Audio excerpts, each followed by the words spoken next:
Assalamualaikum warahmatullahi wabarakatuh. Halo teman-teman semuanya, kami dari kelompok 2 akan mempresentasikan mengenai menyusun isi usulan penelitian yang diampu oleh Prof. Dr. Hasnah Faiza ARMHum.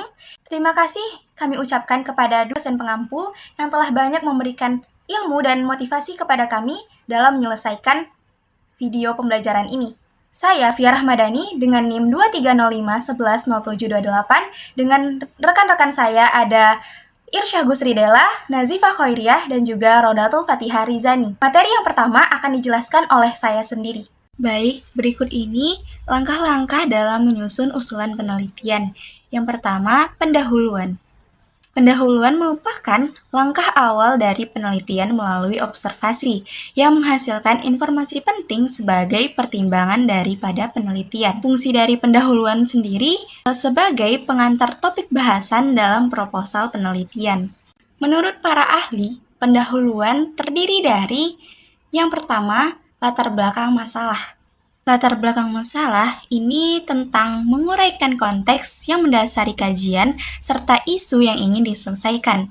Yang kedua, rumusan masalah terkait dengan permasalahan yang akan dibahas dan diselesaikan secara sistematis, karena merupakan fokus utama.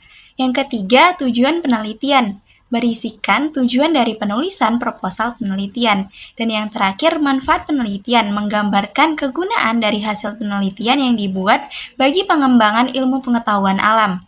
Pendahuluan juga bertujuan untuk mengidentifikasi dan memberikan gambaran di awal tentang proposal penelitian yang akan dibuat, dan juga sebagai formasi yang penting untuk mengetahui keseluruhan proposal penelitian tersebut. Bagian pendahuluan dalam konteks pendidikan bahasa dan sastra Indonesia menjadi bagian awal yang perlu dipahami dan dijelaskan sistematis dengan memperhatikan kaidah penulisan bahasa Indonesia yang tersusun di setiap bagiannya, baik itu latar belakang masalah, rumusan masalah, tujuan penelitian, dan juga manfaat penelitian.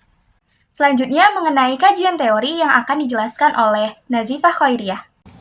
Selanjutnya, kajian teori. Menurut Kalinger, teori merupakan sekumpulan konsep dan proposisi yang berfungsi untuk melihat fenomena secara sistematis serta menjelaskan hubungan antar variabel dalam penelitian.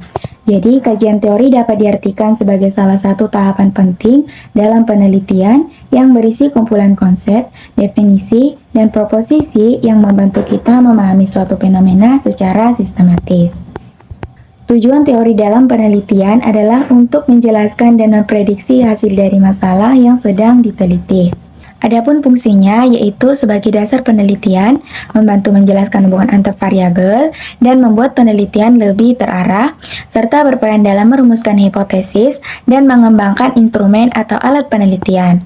Jika kita analisis manfaat dari kajian teori dalam konteks pendidikan bahasa Indonesia, kajian teori membantu kita memahami cara mengajarkan bahasa, metode pembelajaran, serta strategi yang bisa digunakan guru untuk meningkatkan pemahaman siswanya. Adapun tahapan dalam menyusun kajian teori yaitu menentukan terlebih dahulu variabel yang akan diteliti, setelah itu mencari definisi dari seluruh variabel yang ditentukan, kemudian lakukan analisa secara mendalam terhadap semua variabel tersebut. Lalu bandingkanlah antara satu teori dengan teori yang lain yang relevan, kemudian buatlah pernyataan menggunakan bahasa sendiri dengan tetap menyertakan semua sumber yang dirujuk. Dan yang terakhir, semua referensi yang dirujuk harus dimasukkan ke dalam daftar pustaka hasil penelitian sebagai bagian dari tanggung jawab etis dunia ilmiah. Materi berikutnya akan dijelaskan oleh Irsyah Gusridela. Selanjutnya, metode penelitian. Metode penelitian umumnya didefinisikan sebagai cara ilmiah untuk mendapatkan data dengan tujuan dan penggunaan tertentu. Serta metode penelitian ini adalah cara untuk menentukan beberapa topik dan penentuan judul dalam sebuah penelitian. Dalam metode penelitian ini terdapat pendekatan sistematis untuk mengumpulkan, menganalisis, dan menafsirkan data, menjawab pertanyaan penelitian atau menguji hipotesis. Metode penelitian ini menggunakan penelitian studi literatur, yaitu menyelesaikan persoalan persoalan dengan menelusuri sumber yang ditulis sebelumnya. Sumber yang diperoleh digunakan sebagai penelitian studi literatur dan diedit sesuai dengan aturan-aturan penulisan ilmiah. Pada metode penelitian ilmiah, data penelitian terbagi menjadi dua, yaitu ada data penelitian kuantitatif dan data penelitian kualitatif. Metode penelitian kuantitatif adalah ilmu dan seni yang terkait dengan pengumpulan data, analisis data, dan menafsirkan hasil analisis untuk mendapatkan informasi tentang kesimpulan dan pengurangan keputusan. Data penelitian kuantitatif juga dikenal sebagai data dalam bentuk angka yang diterima dari lapangan, atau dinyatakan dalam bentuk angka yang diubah dengan mengubah nilai kualitatif menjadi nilai kuantitatif. Dalam pendidikan bahasa Indonesia, metode ini sering digunakan untuk mengukur efektivitas metode pengajaran, menguji pengaruh variabel tertentu terhadap prestasi belajar atau mengevaluasi program belajar.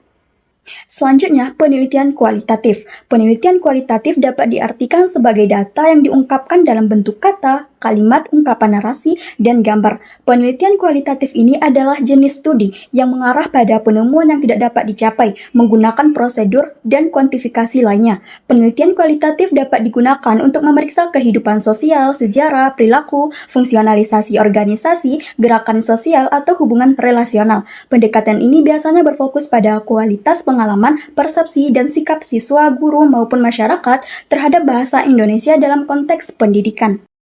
Untuk contoh penelitian kuantitatif, kami ambil dari jurnal Lukas S. Musyanto.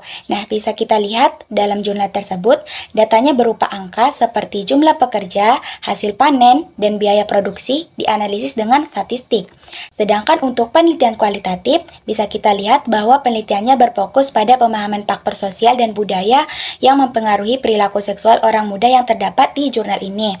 Nah, dan datanya diperoleh melalui wawancara, observasi, dan diskusi kelompok, dan dianalisis secara deskriptif tanpa melibatkan statistik. Materi yang terakhir akan dijelaskan oleh Raudatul Fatihah Rizani. Ada beberapa pendapat ahli yang disimpulkan oleh Indra pada tahun 2022 bahwasannya daftar pustaka merupakan kumpulan sumber referensi yang menjadi landasan dalam penulisan karya tulis ilmiah. Daftar rujukan atau daftar referensi merupakan kumpulan dari buku, makalah, artikel, atau bahan lainnya yang dikutip sebagai hal yang dirujuk dalam sebuah karya tulisan seperti penulisan artikel, skripsi, tesis, makalah, laporan, serta disertasi. Hal ini bertujuan agar pembaca dapat meneliti langsung dari sumber referensi yang dijadikan rujukan oleh penulis. Daftar rujukan yang biasa digunakan itu mirip sekali dengan katalog buku, ada nama pengarangnya, judul, tahun terbit, dan lain sebagainya. Untuk itu, teman-teman bisa mengakses dari barcode yang di samping ini, karena di sana sudah ada banyak sekali contoh penulisan daftar rujukan yang baik dan benar. Dalam konteks pendidikan bahasa dan sastra Indonesia, daftar rujukan itu mencakup berbagai sumber yang fokus pada penelitian teori pembelajaran bahasa, metodologi pengajaran, analisis kebahasaan, dan lain sebagainya. Sumber-sumbernya itu meliputi dari bahan ajar, jurnal linguistik terapan, penelitian tindakan kelas, serta dokumen kurikulum yang berperan dalam mengembangkan strategi pembelajaran yang inovatif dan kreatif. Kesimpulannya, dengan menyusun isi usulan penelitian yang memperhatikan aspek-aspek penting seperti pendahuluan, kajian teori, metode penelitian, juga daftar rujukan atau daftar pustaka, maka rencana penelitian dapat berjalan dengan baik dan efektif karena sudah mempertimbangkan hal-hal penting untuk penelitian yang akan dilakukan nantinya. Mempelajari langkah-langkah dalam menyusun isi usulan penelitian dapat membantu kita dalam memenuhi kebutuhan penelitian. Cukup sekian presentasi dari kelompok kami, lebih dan kurangnya kami mohon maaf. Wassalamualaikum warahmatullahi wabarakatuh.